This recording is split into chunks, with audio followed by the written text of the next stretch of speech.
The establishment media claim that nuclear power is dangerous and that by pursuing that energy option, we would be endangering all of humanity. But is that really true? Let's take a look.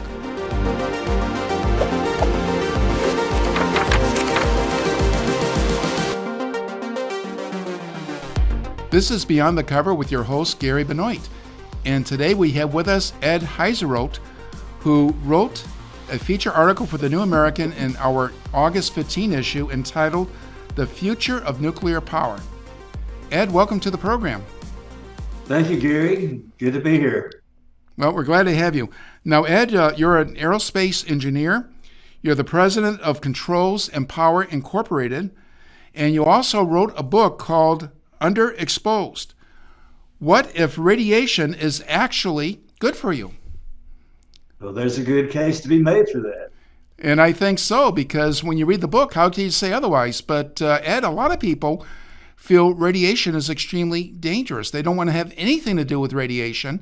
And actually, a lot of people, the reason they're against nuclear power is because they fear radiation. So tell us how radiation can be good for us. Oh, well, there's a term used for that. It's called hormesis, that a small amount of something that's dangerous to you is beneficial. I mean, there's zillions of applications or examples of that.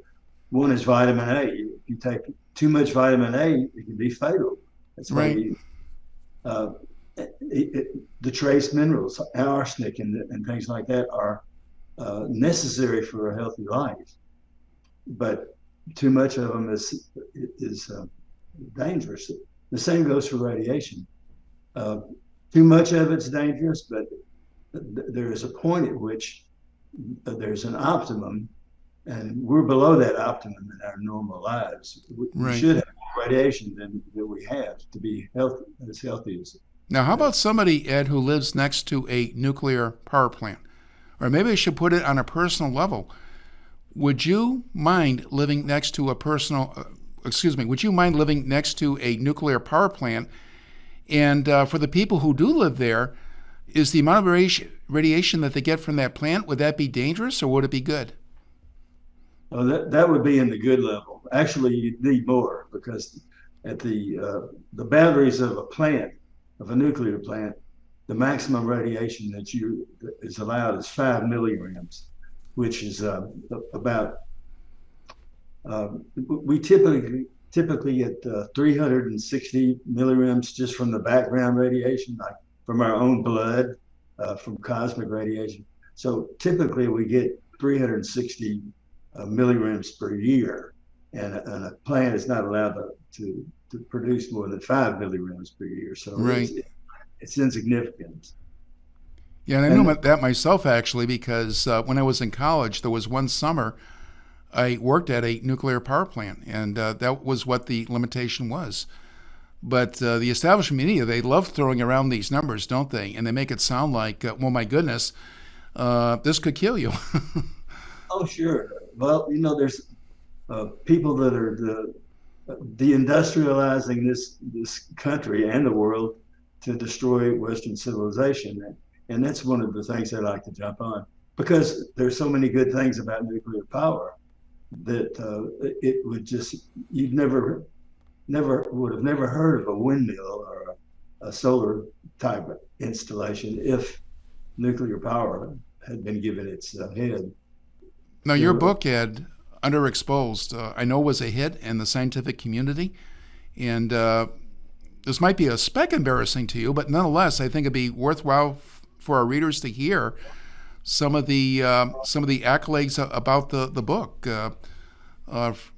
But could you mention a couple of people who review the book very favorably? And also, I know the book has been printed in foreign languages. How many languages has it been printed in?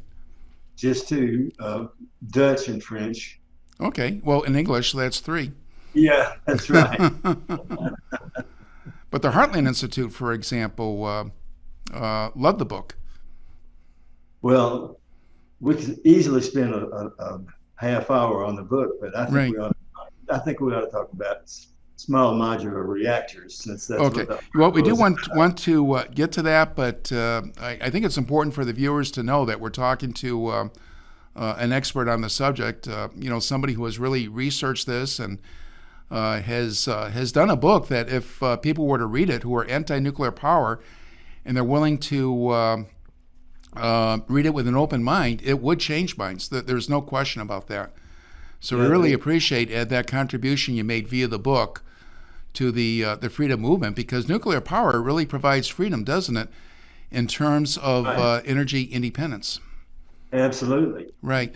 But let's, as you said earlier, let's talk about these small modular reactors, or SMRs.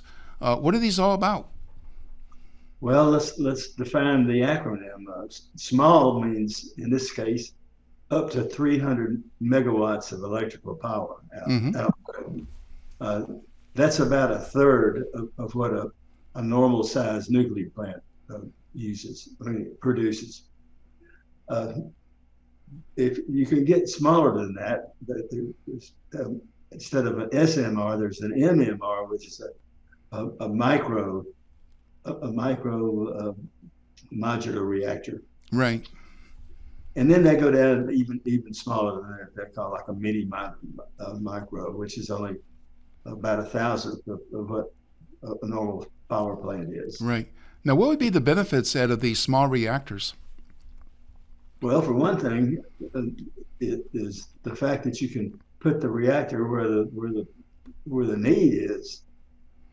You don't have to build a whole 1,000 megawatt plant at one time. You can build, say, 300 or 200 milliwatts, or whatever that you're looking for. It's Right. And that lets you not have to have a huge construction cost come up and then try to pay that off. You can tailor it to the market. Um, for instance, instead of having a whole 1,000 megawatts, you could have a couple of 200s and a 500 or a 300 rather, and scatter them around close to where the load needs to be, where the load is. Right. So obviously it's going to be a lot less expensive. It's going to be closer to where the load is. But how about the national power grid? Because I know that is a legitimate concern. What if something happened to the national power grid? So do you see these small reactors as providing a benefit in terms of less reliance on the grid? Absolutely. It would, there would be just hundreds of them as it's envisioned, and each one of them is independently operated, independently contained. If we're going to define the term, the small is the amount of megawatts, which is 300. Right. Modular is the fact that it can be put together with other ones, that you can essentially put multiple SMRs together as needed. You can factory build them, which is you have a lot better quality control in a factory than you do stick building in the field. And you can ship it by truck or barge. Mm-hmm. But instead of having to do everything at the plant site, you just would be shipping the pieces and parts and putting them together when you Right. So you could use a small modular reactor, for instance, to power a community, or maybe power a large factory. Yeah. In fact, as I had an example here for just a second ago about what it looks like when you're powering a small factory. The Department of Energy says that a typical manufacturing facility uses Mm-hmm. 95 kilowatts of electricity per square foot per year and 536,000 BTUs of natural gas. And if you took a plant, a manufacturing plant, for instance, it was a half mile on each side, then you would have a factory floor of 7 million square feet, which would be a pretty good sized factory. It would be like an auto factory. And to power a factory like that, you would need like 200 megawatts. which is just a medium-sized SMR. Right. Now, I believe in your article you mentioned a town in Alaska, and they wanted to get one of these small modular reactors to power that town. And of course, in Alaska, you're dealing with such vast areas. It's not practical to, have these transmission lines running across the tundra. But they were unable to do it. Can you explain why? And it wasn't technology, was it? But it was politics, wasn't it? Absolutely. Actually, I wrote an article for the New American. I think it was in 2004 or 5. Mm-hmm. No, 2006. The incident happened in 2003 when Toshiba came to Galena, Alaska, and offered to give them a power plant. I think this was 30 megawatts. I think what it was. Mm-hmm. Power Galena, which has to barge their diesel fuel in once a season, and then the channel freezes up. So it's very electricity is very difficult to obtain when you're out in the woods like that. So Toshiba offered to build the plant and turn it over to Galena. Well, the problem was it was so difficult to get it licensed that the city couldn't afford the licensing requirements. And we're learning now why that's the case. And we found out that the Nuclear Regulatory Committee is often trying to regulate nuclear power out of business. We have it's just a microcosm of our society that Nuclear Regulatory Commission is. So it's fair to say that the Nuclear Regulatory Commission is anti-nuclear power.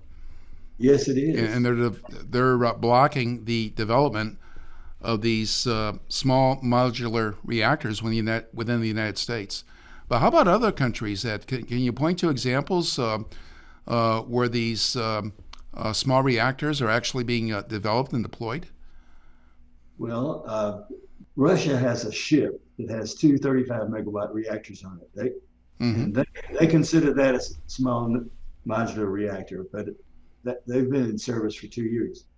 China has two of them in service and one getting ready to get into service. And those are the only small modular reactors there are in the world. Our closest in the United States, there's a company, NuScale, which is very close to building one in Utah. Mm-hmm. But that's going to be a couple of years.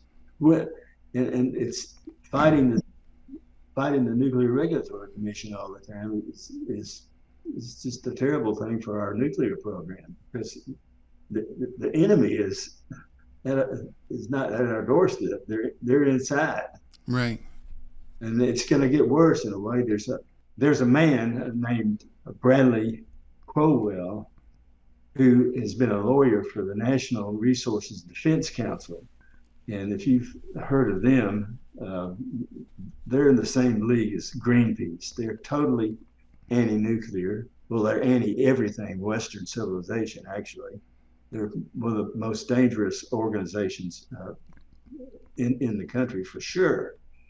And Crowell has been appointed by President Biden to be on the Nuclear Regulatory Commission. So how do you think he's going to be voting for? One of the things they do is extend the life of reactors, because when they built them, they thought 40 years was going to be the lifetime of a reactor. Right. And now they're adding 20 and 20, another 20, and they're continuing because they're so efficient and well engineered that they just last a lot longer than they were expected to. Needless to say, people like Crowell will say, no, you can't extend that. You're going to have to shut that plant down, because they're interested in nuclear power. They're interested in destroying our civilization. Right. There's no question about that. And of course, that gets outside what we can cover in a short interview. But the evidence is certainly overwhelming that there is a deep state. There are deep staters who are working for the destruction of the United States, and part of that, of course, is to cripple our energy supplies. But Ed, one final question. Are you hopeful that the politics can be changed at some point, that the policies can be changed, and that these small modular reactors can be developed in a big way in the future? I think they can. Eventually, let me give you an example. There are about 1,400 coal-fired plants in this country. Mm-hmm. It represents about 28% of the energy that we use. Well, the average age of those is 57 years. The average life of a coal-fired plant is 40 to 45. So you can see what's happening right there, that we're getting ready to have a drought of coal plants because they're all being shut down. But what do we replace them with? Of course, the left wants them replaced with windmills and solar panels, which we know is just a total farce. It's totally impossible.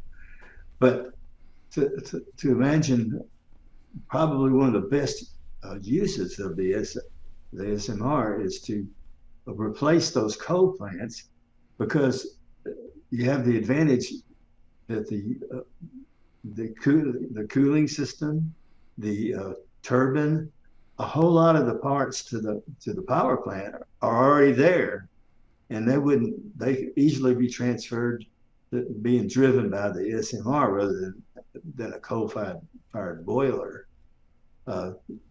That's a terrific application for the SMR. Is just essentially plant them where the coal-fired plant is being plowed under, and we need to do that. We need to do it in a hurry. Right. Coal-fired plants are going down in a hurry. Right, and of course by design. Oh yeah. Ed, thank you so much. And of course, we encourage our viewers to read your article, The Future of Nuclear Power, in the August 15 issue of the New American Magazine. And we'll have a link in the description to this video that people can click on to see your article. Thank you, Ed.